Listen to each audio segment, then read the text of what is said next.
এবং আত্মবিশ্বাসী এখন আমরা খুব বেশি। আপনার কি মনে হয় আমরা ইন্ডিয়াকে হারাতে পারবো? ইনশাল্লাহ আমরা হারাবো, আমাদের সেই বিশ্বাস আছে। আমরা পাকিস্তানের সাথে ভালো করে আসছি, সো সেই আশা নিয়েই ইনশাল্লাহ। কার সাথে ছিলেন? আলহামদুলিল্লাহ আমাদের একটা হেলদি পেস অ্যাটাক আছে বাংলাদেশে। এখন যারা বাইরে আছে তারাও খুব ভালো। সো পাকিস্তানও আমরা ভালো করছি ইনশাল্লাহ। সেই আশা আমরা ইন্ডিয়াও ভালো করবো, কারণ আমাদের যত পেসগুলো আছে সবাই খুব ভালো ফর্মে আছে এবং রিদমে আছে। সো এটা আমার মনে হয় যে বাংলাদেশের জন্য খুব ভালো। আগে পেস বোলার ছিল, আগেও ভালো বোলার ছিল, বাট পিছনে ওরকম ছিল। সো এখন যারা খেলেছে তারাও ভালো, পিছনে ওরকম ব্যাকআপ আছে। সো এটা আমার মনে হয় যে বাংলাদেশ ক্রিকেটের জন্য আরও নিজেদের মধ্যে নিশ্চয়ই একটা বোঝাপড়া আছে, আসলে নাহলে ভালো করা যায় না। এটা কেমন?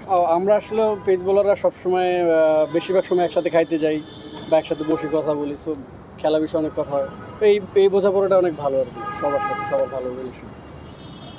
শরীফুল ইনজুরির একটা সমস্যার কারণে টেস্ট সিরিজটা খেলা হলো না, আর টি-20 তো আশা করি যে আপনি থাকবেন। ইনশাল্লাহ আস্তে আস্তে কাজ শুরু করছি, রিহ্যাব করতেছি, প্রতিদিন বোলিংও করতেছি। সো ইনশাল্লাহ আমার মনে হয় যে 2 তারিখের আগে টিম যাওয়ার আগে ঠিক ফিট হয়ে যাবে ইনশাল্লাহ। আজকে টি-20 আদলে ম্যাচ খেললেন, কেমন মনে হচ্ছে? আলহামদুলিল্লাহ ভালো, অনেকদিন পরে আবার সাদা বলে ধরছি। সো একটু ডিফারেন্ট লাগতেছে, কারণ কিছুদিন লাল বলে খেলছি, তো ভালো লাগতেছে।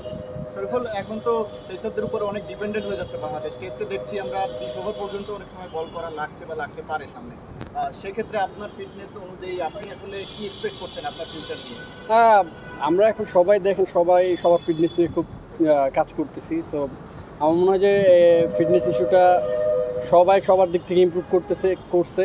সো ইনশাল্লাহ আমার মনে হয় না 20 ওভার কোনো ফ্যাক্ট হবে এখন পেস বোলারদের বোলিং করতে। ওই প্রশ্নের সাথে একটু যোগ করি, আপনাদের স্কিল নিয়ে অনেক বেশি প্রশংসা হয়, পেসারদের স্কিল নিয়ে। ফিট আপনারা যে এত ভালো ফিট, যে কারণে 15-16 ওভার টানা একটা স্পেল করতে পারেন বা 10 ওভারের একটা স্পেল করতে পারেন, আপনার কাছে কি মনে হয় যে শেষ কয়েক বছরে 5-6 বছরে ফিটনেসেও অনেক বেশি উন্নতি করেছেন বলে পেসাররা আরও বেশি সাফল্য পাচ্ছে? অবশ্যই আমাদের যে সব পেস বোলারের দেখেন সবারই ফিটনেস বা স্পিনার বা ব্যাটসম্যান সবার ফিটনেসটা কিন্তু অনেক ইমপ্রুভ হয়েছে। সো ফিজিও ট্রেনার ওদেরকে অবশ্যই থ্যাঙ্কস দিতে হয়, কারণ ওরা অনেক কাজ করতেছে আমাদেরকে নিয়ে। সো এটা ভালো দিক।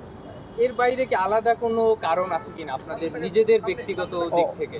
আসলেও আমরা নিজেদের থেকেই চ্যালেঞ্জ করা যে ফিটনেসটা ইমপ্রুভ করলে হয়তো আমাদের ক্রিকেটে আরেকটু এফোর্ট বাড়ানো যাবে বা দেশের উন্নতি হবে। সো ওই জন্যই আমরা আরও যে নিজ থেকে আরও বেশি করার ইচ্ছা থাকি আর কি।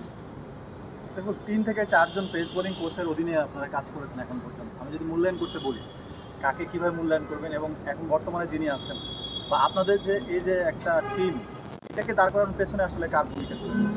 আসলে এটা হলো যখনই প্রতিটা পেস বোলারের থিওরি একই, বাট কিছু কিছু কোচের দু একটা কথা অন্যরকমের। সো আমার মনে হয় যে আসছে তার বেস্টটা দিয়ে গেছে, সেখান থেকে আমরা নেওয়ার চেষ্টা করছি। সো ওইখানে ছোটো কিছু নিয়ে আর কি এখন এত দূর আসা। ইন্ডিয়ার সাথে টেস্টের পরে টি-20 হবে, দুটো সিরিজ, এবং আত্মবিশ্বাসী এখন আমরা খুব বেশি। আপনার কি মনে হয় আমরা ইন্ডিয়াকে হারাতে পারবো? ইনশাল্লাহ আমরা হারাবো, আমাদের সেই বিশ্বাস আছে। আমরা পাকিস্তানের সাথে ভালো করে আসছি, সো সেই আশা নিয়েই ইনশাল্লাহ চেষ্টা করব। টি-20 নিয়ে আপনাদের আলাদা কোনো প্ল্যান বা কিভাবে আসলে প্র্যাকটিস সেশনগুলো সাজাচ্ছেন? আমাদের যে প্র্যাকটিস সেশন সোহেল স্যার সুন্দরভাবে সাজিয়েছেন। আমাদের প্র্যাকটিস ম্যাচ সিনারিও করতেছেন, আবার প্র্যাকটিস ম্যাচ আছে। সো আমার মনে হয় টি-20 তো আমরা ভালো একটা প্রিপারেশন নিচ্ছি এখানে। ওকে, থ্যাংক ইউ সো মাচ।